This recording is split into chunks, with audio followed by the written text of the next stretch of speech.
Muy buenas noches, es un privilegio poder estar con la iglesia en su presencia. Realmente estamos en la presencia de un Dios poderoso, un Dios maravilloso, un Dios que contesta las oraciones.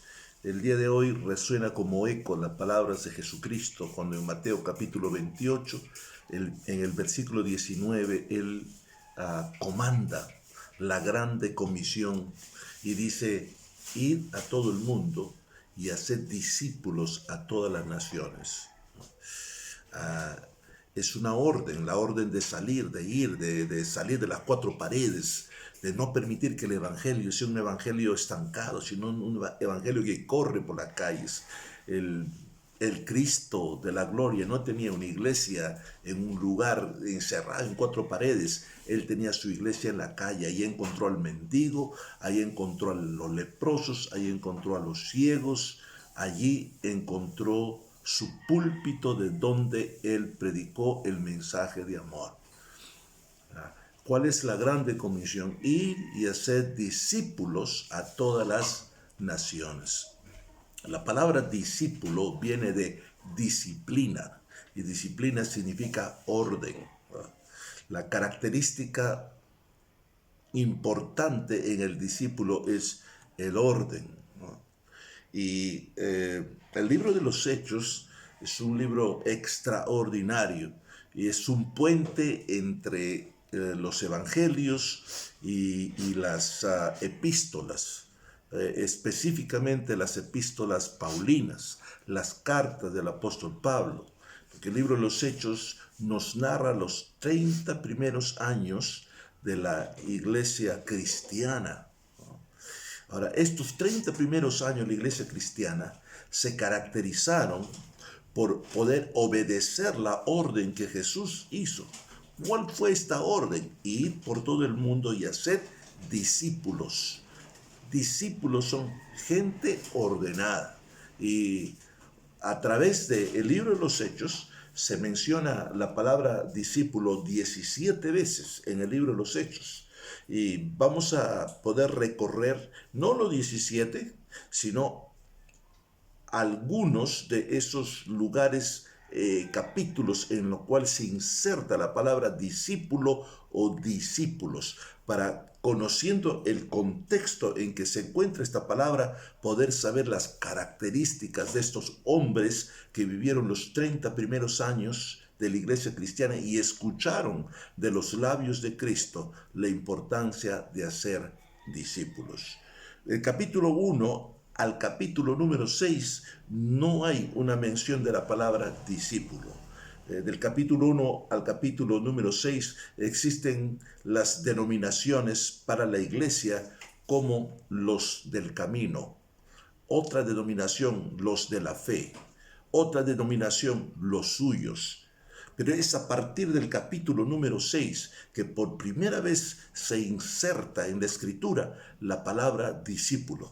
Ahora, es una ley de principio, poder escudriñar la primera vez en que un vocablo se presenta en la Biblia, ¿no? ¿Y dónde es que se presenta por primera vez la palabra discípulo? En el libro de los Hechos, ¿no? El libro de los Hechos, escrito por el doctor Lucas. Este es su segundo libro que él escribió, porque el primero fue el Evangelio según San Lucas. A diferencia del Evangelio según San Lucas, del cual él tuvo que escuchar la narración de la vida de Cristo, de personas que vivieron con el Señor. El libro de los Hechos es un libro del cual en muchos de estos capítulos él lo vivió personalmente y miró de cerca cómo se desempeñaron aquellos que se denominaban discípulos. Ahora, el hecho de que Lucas era griego, él contaba con cierta disciplina al poder escribir la palabra que él realizó aquí en el libro de los Hechos, específicamente la palabra discípulo. Entonces decíamos que desde el capítulo 1 al capítulo 6 no hay mención de la palabra discípulo. Ahora, la iglesia iba creciendo, ¿no? Los del camino iban creciendo, sacerdotes, 3.000 primero, luego 5.000, luego los sacerdotes, y todo Jerusalén se había llenado de la palabra de Dios. Es increíble, es increíble. Y entonces se presenta un problema. Y aquí, para poder solucionar ese problema, se inserta la palabra discípulo. Leamos, está en el capítulo 6, en el versículo número 1, donde dice: y en aquellos días, como creciera el número de los discípulos, había una murmuración de los griegos contra los hebreos de que las viudas de aquellos eran desatendidas en la distribución diaria. Recuerde, la palabra discípulo significa orden. En este momento específico de la iglesia surgió un desorden, producto de una mala administración. Ahora, valga verdades, no fue una mala administración de los apóstoles con intención, sino que el número de los creyentes había crecido.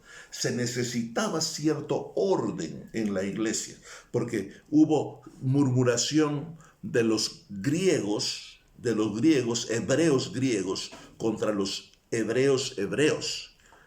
Y una de las cosas que mina la iglesia no son los ataques del enemigo, ni son los ataques externos. Lo que mina la iglesia son los ataques internos dentro de la iglesia, cuando la iglesia está dividida.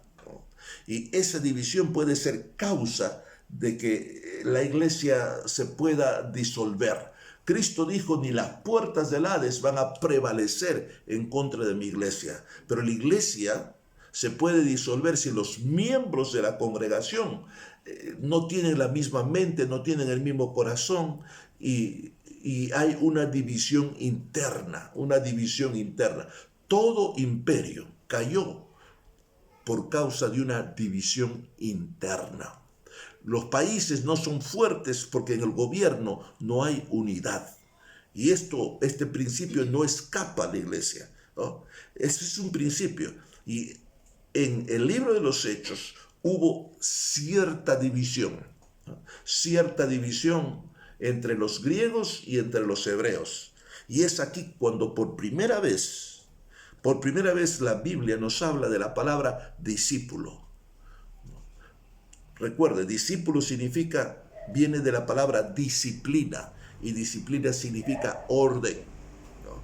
El atleta, para poder ganar el premio de la carrera, necesita disciplinarse, necesita caminar en el orden. Y la iglesia necesitaba urgentemente el orden. Y aquí es donde aparece la palabra discípulo, porque hubo, dice, una murmuración. Vamos a detenernos ahí. ¿Qué significa la murmuración? La murmuración es hablar de alguien a espaldas de alguien, ¿no? Y cuando alguien habla a espaldas de alguien y murmura en contra de su hermano, se produce una división en la iglesia. Ahora, esta murmuración puede caer en el chisme. ¿Cómo cae en el chisme? Cuando alguien murmura en contra de alguien a una segunda persona, y esta segunda persona habla de lo mismo, agrega o disminuye a una tercera persona, y así por ende. Entonces esto se convierte en un chisme. Entonces, mire, el primer ataque en contra de la iglesia tuvo un nombre: murmuración. Ahora recuerde, en el Antiguo Testamento, en tiempos de Moisés, también hubo una murmuración. ¿Cuál fue esa murmuración? De que Moisés se había casado con una cusita, ¿no? La Biblia es un poco oscura en lo que le pasó a la esposa de Moisés, ¿no?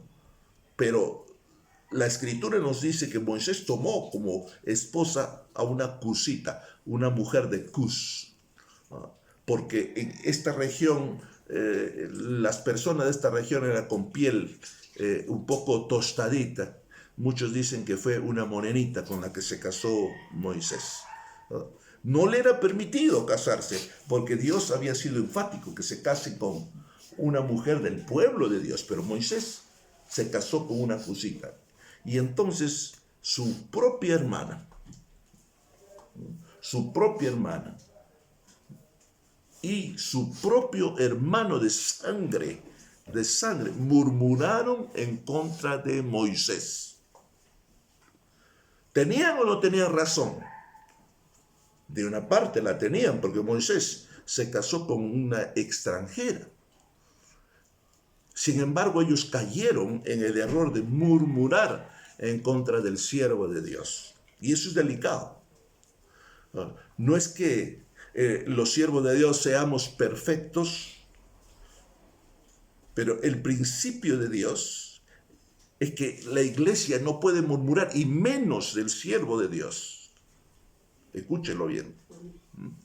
Ahora, cuando cayeron en una murmuración, ¿qué es lo que sucedió? Dios no dijo, María, Aarón, ustedes tienen razón. Moisés me ha desobedecido. Él miró la intención del corazón, tanto de María como de Aarón. Y su intención era socavar al líder, al hombre de Dios. Y no lo dijeron frente a Moisés, sino lo dijeron a espaldas de Moisés. Eso se llama murmuración. Y en el momento, dice, que tanto María, su piel se convirtió en lepra, fue una leprosa. Quiero decirles que la murmuración es una lepra espiritual. Una lepra espiritual que tal vez tú no lo veas en la piel, pero se pega al alma del creyente que comienza a murmurar. Una iglesia de murmuradores no crece, créanmelo. Tenemos años en el ministerio y conocemos que una iglesia donde se murmura es una iglesia que está dividida, y necesitamos quitarnos esa murmuración. Toda murmuración es un pecado en contra de la iglesia del Señor, porque llama a la división. Y el que murmura, lo digo con amor en Cristo, es un leproso espiritual, porque en eso se convirtió María. Y eso es lo que estaba sucediendo en la iglesia, o quería suceder en la iglesia apostólica. En el capítulo 6 se nos narra ese incidente. Y para poder arreglar ese incidente se menciona por primera vez en la historia de las Escrituras la palabra discípulo. Es curioso de que no se menciona la palabra discípulo cuando un maestro está enseñando a un alumno, o cuando un alumno está siguiendo las enseñanzas de un maestro, porque eso es a la lógica lo que nosotros pensamos para poder utilizar, bien utilizada la palabra discípulo, sino que se menciona cuando existió el problema de murmuración dentro de la iglesia. Y era para poder ordenar esas cosas que el autor Lucas utiliza la palabra discípulo. Las cosas en la iglesia deben mantenerse en un orden. Eso es lo que está enseñando. Un discípulo camina en ese orden y anda en el orden del principio. Ahora bien, esta es la primera vez donde se menciona la palabra discípulo. Y vamos terminando. Les dije que no nos va a alcanzar el tiempo, pero de ahí viene el capítulo número 7, donde se presenta el primer mártir de la iglesia, que fue Esteban. Luego llega el capítulo número 8, donde hay una grande persecución, la primera en la iglesia cristiana, y así llegamos al capítulo número 9. Ahora, si hablamos de curiosidades, el capítulo número 9 del libro de los Hechos es el capítulo donde más se menciona la palabra discípulo. Y no es una casualidad, porque el capítulo 9 del libro de los Hechos nos cuenta la historia de uno de los más grandes evangelistas y padres de la iglesia de todos los tiempos, el apóstol Pablo, el apóstol de los gentiles, que era conocido con su nombre hebreo, Saulo de Tarso. Entonces, en el capítulo 9 se menciona la palabra discípulo. Y se menciona la palabra discípulo para poder hablar de un hombre que se llamó Ananías. Ananías. Para cuando se menciona la palabra Ananías, ya el Señor Jesucristo se había presentado a Saulo cuando éste iba camino hacia Damasco para poder perseguir a la iglesia. Él, en su celo religioso, pensaba que estaba haciendo lo correcto delante de Dios y se iba a Damasco para perseguir a la iglesia del Señor. Y la Biblia nos cuenta en el capítulo 9 del libro de los Hechos que a mediodía, ¿no?, una luz hizo que Saulo cayese en tierra. Y luego Saulo dijo: ¿quién eres, Señor? Y el Señor le dijo: yo soy Jesús a quien tú persigues. Entonces él se volvió ciego. El Señor lo envió a un lugar que la Biblia lo llama la calle de la derecha, y es ahí donde Dios envía a Ananías. Y en el capítulo número 9 se encuentra la segunda vez que aparece la palabra discípulo. En el capítulo número 9, versículo número 10, dice ahí la palabra de Dios. Dice ahí: había entonces en Damasco un discípulo. Esta es la segunda vez que se menciona la palabra discípulo, y se menciona específicamente para tratar de las características de un hombre. Su nombre, Ananías, a quien el Señor envía para poder instruir, orar por Saulo, que se encontraba ciego, se encontraba sin comer, débil, y se encontraba confuso. Entonces aquí se inserta la palabra discípulo para poder tratar directamente en la actividad que hace un creyente que ama al Señor. Dice: había entonces en Damasco un discípulo llamado Ananías, a quien el Señor dijo en visión. Ahora, ¿qué es importante solamente de esa parte del versículo? Que Dios habla a sus discípulos, que Dios se conecta con sus discípulos, que Él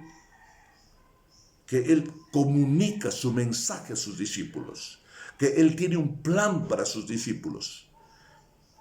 Y dice que Ananías, el Señor le habló en visión a él.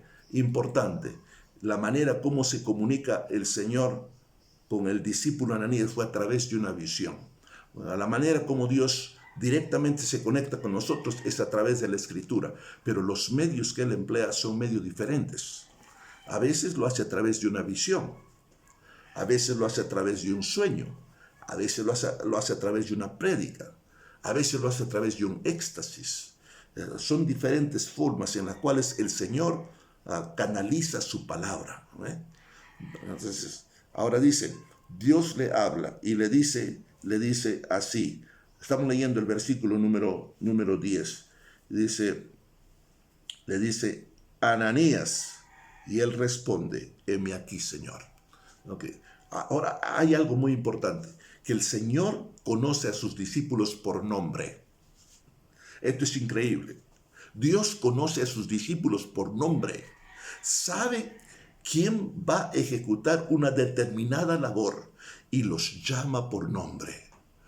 Este es el llamado del Señor, y es un llamado personal. Y le damos gloria al Señor por el llamado personal que el Señor ha puesto en cada una de nuestras vidas. De cómo el Señor nos llama para un trabajo específico. Y Él dice: sí, tú Noelia, yo te llamo por nombre para que hagas una labor específica. Miguel, yo te he llamado por nombre para que tú hagas un trabajo específico. Yo te he llamado por nombre, Josefina. No te me escondas, yo te he llamado por nombre. Y yo te conozco, tú eres mi discípula y tú vas a cumplir esta tarea que yo te voy a dar. Y entonces este hombre que se llamó Ananías, que vivía en Damasco, fue llamado por Dios para visitar a uno de los más grandes enemigos. Saulo de Tarso. Pero aun cuando fue llamado para visitar a un enemigo que lo podía mandar a matar, porque es el poder de las autoridades que le habían dado a Saulo, él no dijo no voy, ¿no? Él dijo, heme aquí, Señor. Cuando Dios nos llama, necesitamos decir, heme aquí, Señor. Porque cuando Dios nos llama, Él nos capacita, ¿no? En el Antiguo Testamento hubo un hombre de Dios que se llamó Jeremías, y Dios lo llamó a Jeremías para una tarea difícil de hacer. Y Jeremías dijo, no, Señor, yo solamente soy un muchacho, no me envíes. Y el Señor le dijo, no digas que eres un muchacho, porque donde yo te mande, tú vas a ir. Y lo que yo te diga que tú hables, tú vas a hablar. Y yo voy a andar contigo como poderoso gigante. Cuando Dios nos envía, Dios va con nosotros. Cuando Dios nos envía, Él nos da la palabra correcta para poder hablar. Cuando Dios nos envía, Él nos da una labor específica que lograr. Cuando Dios nos envía, las montañas se caen. Cuando Dios nos envía, las puertas y los cerrojos de bronce se abren, porque es Dios quien va con nosotros, y Él nos ha dado una grande tarea, ir y hacer discípulos a todas las naciones. Esa fue la tarea del Señor, y aquí en el libro de los Hechos, los discípulos estaban haciendo la tarea que Dios les encomendó, hacer discípulos a todas las naciones. Él dijo, heme aquí. Ananías dijo, heme aquí. Y Dios le habló a Ananías y le dijo, levántate. Levántate y ve a la calle que se llama La Derecha y busca en la casa de Judas a un llamado Saulo de Tarso, porque he aquí él ora. Y ha visto en visión a un varón llamado Ananías que entra y le pone las manos encima para que reciba la vista. Dios le da una tarea específica a Ananías.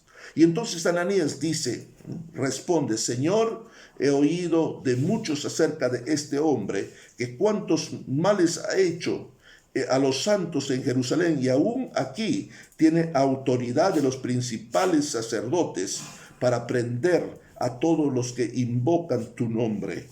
Y entonces el Señor le dice, ve, porque instrumento escogido me es este, para llevar mi nombre en presencia de los gentiles y de los reyes y de los hijos de Israel, porque yo le mostraré cuán necesario es padecer en mi nombre. El Señor le habla claramente. Dios habla claramente a sus discípulos. Y vamos terminando, porque ya el tiempo se me está agotando. Voy a pedir a quien me está ayudando que me ayude a ver el tiempo. ¿Cuánto más? Hoy ya nos pasamos. Vamos terminando, viendo qué es lo que hace Ananías cuando recibe la orden de Dios. Dice, y fue, verso número 17, fue entonces Ananías y entró a la casa. Fue Ananías y entró a la casa cuando recibió el mandato de Dios. Ananías no se quedó en casa sentado. Ananías no se quedó en casa haciendo nada. Él fue. Porque el discipulado es un discipulado que se debe de actuar. No se debe de hablar, sino se debe de actuar. Hay cuantos Saulos que se encuentran esperando a Ananías. Hay cuantos Saulos que como hermanos menores se encuentran en su determinado lugar, ciegos, porque todavía no conocen la magnitud de la verdad, confusos, debilitados, y necesitan de los Ananías de ahora, necesitan de sus hermanos mayores de ahora.